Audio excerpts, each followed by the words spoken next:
So, how's it all going with the new look, touchy-feely, we're nice now Taliban? You know, woke Taliban, groovy Taliban, plant-based Taliban 2.0. Well, the Mail newspaper are reporting the Taliban's so-called Angels of Salvation, God help us, are going door to door to round up suspected looters amid chaos in Kabul. Footage shows alleged thieves being dragged out of their homes at gunpoint and being shamed in the street. Truly reprehensible stuff. Robbers are having their faces tarred and are strapped up to the backs of trucks to be paraded through the city. Journalist Zanidullah Nazizadeh was reportedly shot dead today for raising the Afghan national flag in Jalalabad. A young woman was shot dead by the Taliban in the north of the country for reportedly refusing to wear a hijab. One man said he saw his neighbour being dragged out of his house, and the Taliban said he would hang tomorrow. If that's not enough for you, take a look at this video of a comedian, that's right, someone whose only weapon is his jokes, being arrested and taken away for punishment. Watch how they slap him in the face for making remarks.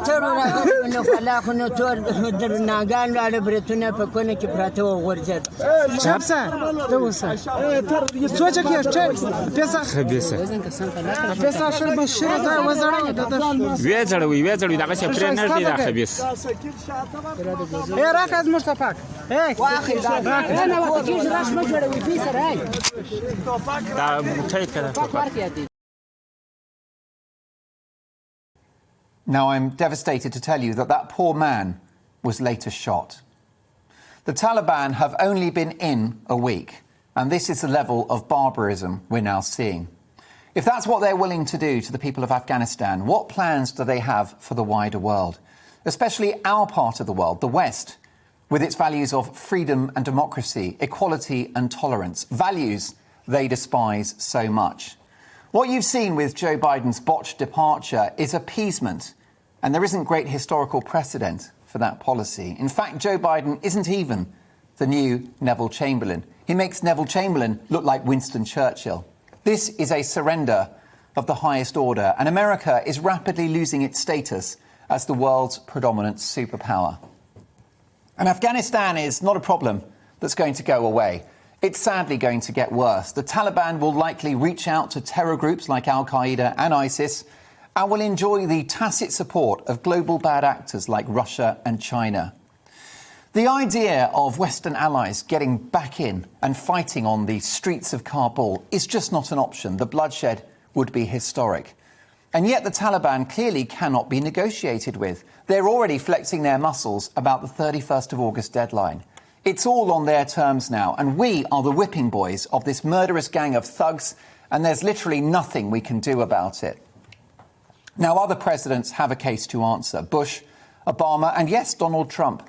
But this horror show has happened on the watch of Joe Biden, and history, as well as freedom-loving people elsewhere, will judge him harshly. Now, I think one of the worst aspects of the pandemic for me, notwithstanding the tragic and very sad deaths of those who lost their lives to COVID, is the treatment of children and young people over the last 18 months. Whilst countries like Sweden and more recently France and, of course, US states like Florida and Texas kept their schools open, in the UK we turned our back on children and slammed the school doors in their face.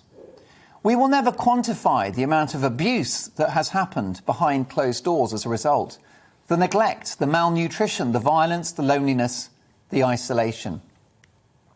Even kids lucky enough to be in a happy, loving home with 3 square meals a day and access to technology have been glaring into a screen for the last year and a half, limited to joyless online learning and pedestrian Zoom chats with their mates.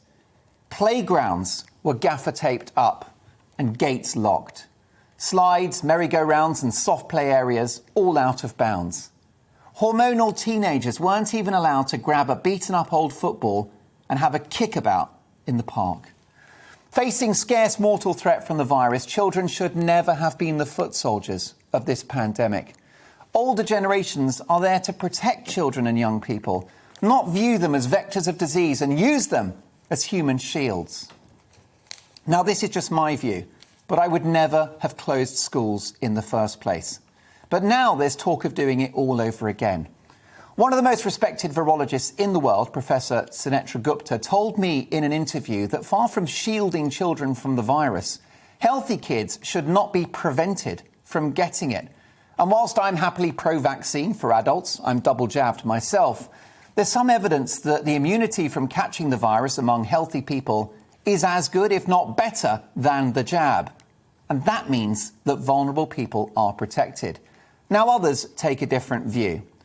But just yesterday, the positive professor himself, Carol Sikora, told me on this programme that levels of antibodies in the UK are now likely to be over 90%, which means that this autumn we must get back to normal. And that's especially true for children and young people.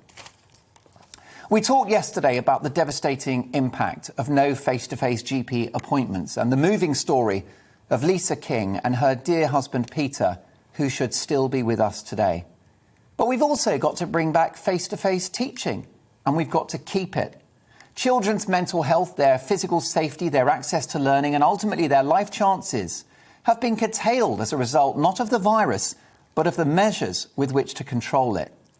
This coming school year, symptomatic kids must, of course, stay at home, obviously.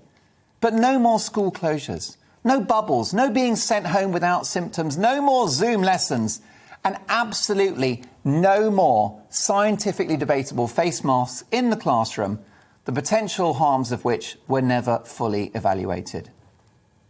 It's abundantly clear that children have paid far too high a price already in the course of this pandemic, and it's payback time. Let them learn. Let them laugh. Let them wrestle. Let them play. Let them run around, climb, fall and chase.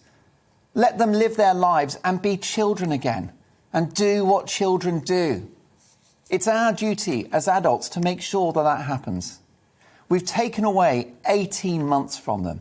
So now let's give them the rest of their lives. Finally, we bring you the really sad news that Charlie Watts, the Rolling Stones drummer, who provided the beat to one of the greatest bands in the world for nearly 60 years, has sadly died at the age of 80. A statement from his London publicist has said, "It's with immense sadness that we announce the death of our beloved Charlie Watts. He passed away peacefully in a London hospital earlier today, surrounded by his family." They go on to say Charlie was a cherished husband, father and grandfather, and also, as a member of the Rolling Stones, one of the greatest drummers of his generation. Welcome to the GB News YouTube channel. You can watch us live 24 hours a day, catch up on your favourite shows and join in the conversation in the comments below. Don't forget to subscribe and you'll never miss any of our exclusive content.